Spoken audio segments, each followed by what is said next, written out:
آداب زندگی،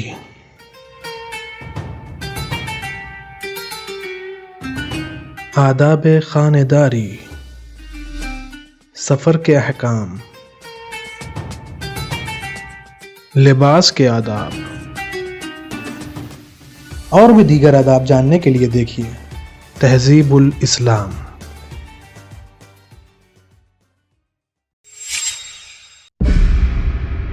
اعوذ باللہ من الشیطان الرجیم، بسم اللہ الرحمن الرحیم۔ ناظرین کرام، السلام علیکم۔ ایک مرتبہ پھر تہذیب الاسلام کے اس نئے ایپیسوڈ میں آپ سب کو خوش آمدید کہتے ہیں۔ پچھلے ایپیسوڈ میں ہم نے مومن کی حاجت روائی کرنا اور ان کو خوش کرنا، ان کے کاروبار میں کوشش کرنے کے بارے میں جانا تھا۔ اسی گفتگو کو آگے بڑھاتے ہوئے آج مزید معلومات حاصل کریں گے۔ حضرت امام موسیٰ کاظم علیہ السلام سے منقول ہے کہ قیامت کے دن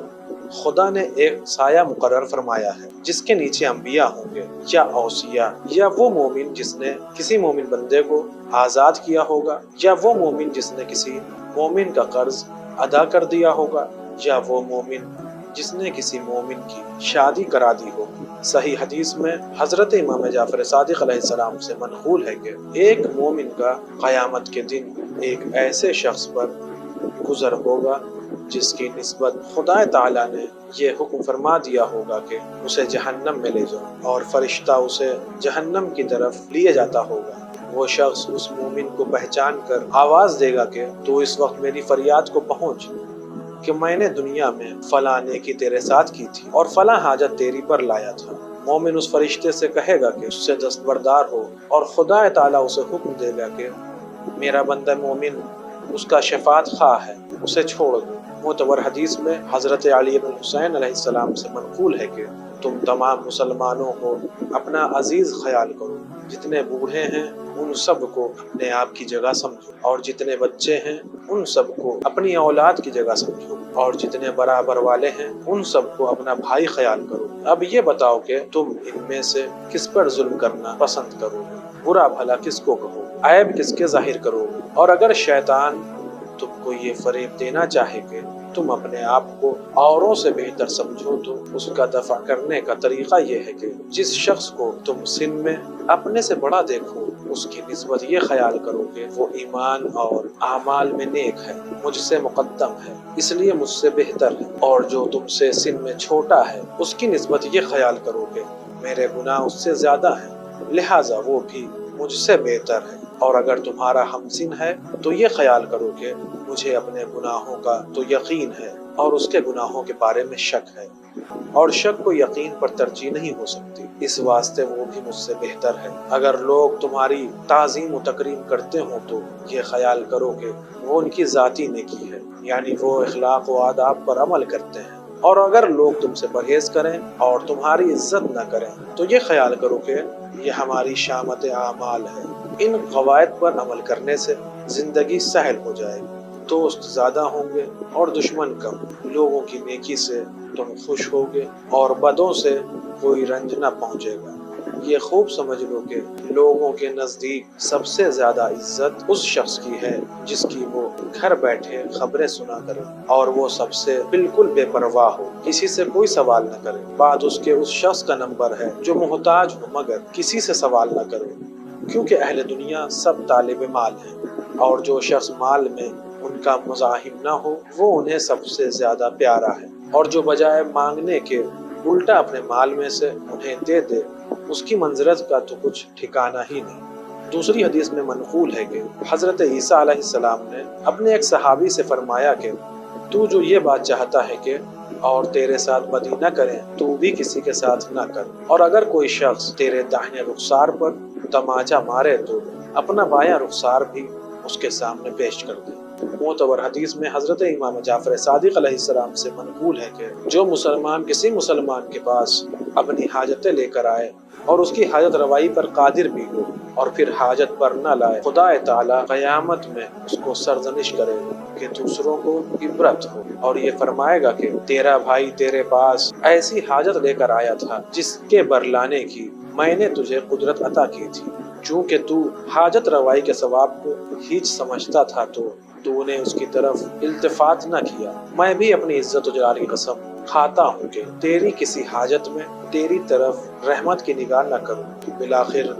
خواہ تجھے بخش دوں یا عذاب کروں۔ دوسری حدیث میں فرمایا کہ جو مومن کسی مومن سے کسی ایسی بھلائی کو جس کا وہ محتاج ہو، باوجود اس قدرت کے کہ خود اپنے پاس سے یا دوسرے کے وسیلے سے پہنچا سکتا ہو، روک لے تو خدا تعالیٰ قیامت کے دن اس کو اس طرح محشور کرے گا کہ منہ سیاہ ہوگا، آنکھیں نیلی، ہاتھ گردن میں بندھے ہوئے اور طوق پڑا ہوا، اور یہ فرمائے گا کہ یہ تیری خیانت کی سزا ہے کہ تو نے خدا اور رسول کے ساتھ کی۔ پھر حکم ہوگا کہ اسے جہنم میں لے جاؤ۔ حضرت امام موسیٰ کاظم علیہ السلام سے منقول ہے کہ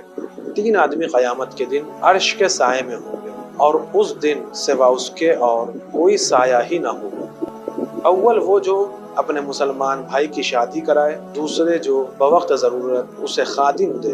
تیسرے وہ جو کسی مسلمان بھائی کا راز پوشیدہ رکھے۔ اب یہاں سے چھٹا لیسن اس چیپٹر کا شروع ہوتا ہے، مومنوں کی ملاقات اور بیماروں کی عیادت۔ معتبر حدیثوں میں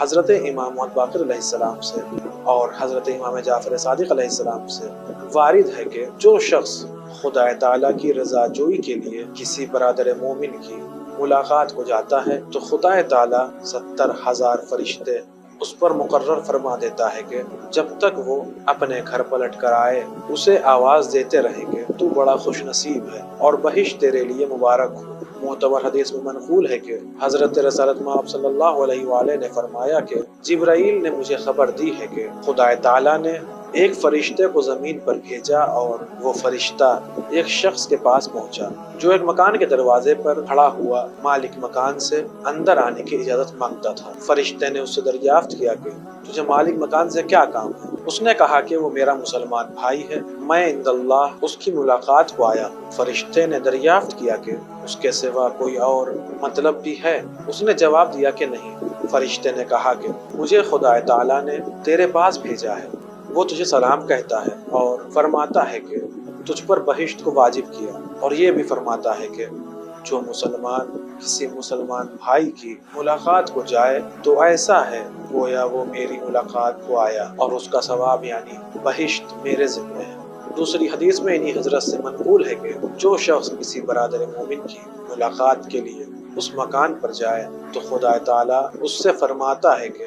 تو میرا مہمان ہے اور میری ہی ملاقات کو آیا ہے، اور تیری مہمانداری میرے ذمہ ہے، اور چونکہ تو اپنے برادر مومن کو دوست رکھتا ہے لہٰذا میں نے تجھ پر بہشت واجب کر دیا۔ ایک اور حدیث میں حضرت امام محمد باقر علیہ السلام سے منقول ہے کہ جو مومن اپنے برادر مومن کی ملاقات کے لیے گھر سے نکلے، خداوند عالم ایک فرشتے کو اس پر مقرر فرماتا ہے کہ ایک پر کو اپنے زمین پر بچھائے اور دوسرے اس کے سر پر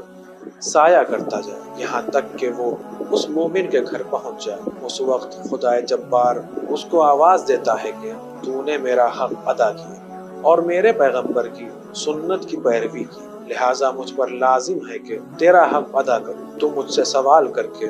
میں تجھے عطا کروں، خواہ میرا نام لے کر پکار میں تیری دعا قبول کروں، خواہ خاموش رہ کہ ابتدائے رحمت میری ہی طرف سے ہو۔ جب یہ بندہ مومن واپس آتا ہے تو وہی فرشتہ اپنے بالوں پر سے سایہ کیے ہوئے اس کے ساتھ ساتھ چلا آتا ہے۔ جب یہ اپنے گھر پہنچ جاتا تو خدا تعالیٰ کی طرف سے آواز آتی ہے کہ اے میرے بندے، تو نے میرے حق کو عظیم سمجھا، اس لیے مجھ پر لازم ہے کہ میں بھی تیری عزت کروں، لہٰذا میں نے تجھ پر بہشت واجب کیا اور اپنے بندوں کے بارے میں شفاعت کرنے کا حق تجھ کو عنایت کیا۔ حضرت امام جعفر صادق علیہ السلام سے منقول ہے کہ عند اللہ کسی برادر مومن کی ملاقات کے لیے جانا 10 مومن بندوں کے آزاد کرنے سے بہتر ہے، اور ایک بندہ مومن کے آزاد کرنے کا یہ ثواب ہوتا ہے کہ خدا تعالیٰ اس کے ہر عضو کے بدلے آزاد کرنے والے کا ہر عضو آتش جہنم سے آزاد کرتا ہے۔ معتبر حدیث میں منقول ہے کہ حضرت نے داؤد ابن سرحان سے فرمایا کہ میرے شیعوں کو میرا سلام پہنچا دینا اور یہ کہہ دینا کہ خدا اس بندے پر رحمت کرتا ہے جو کسی دوسرے کے پاس بیٹھ کر ہماری حدیثیں یاد کرتا ہے، کیونکہ ان دو کے ساتھ میں تیسرا ایک فرشتہ ہوتا ہے جو ان دونوں کے واسطے طلب مغفرت کرتا ہے، اور جب تم ایک دوسرے سے ملتے ہو اور ہماری حدیثوں کا ذکر کرتے ہو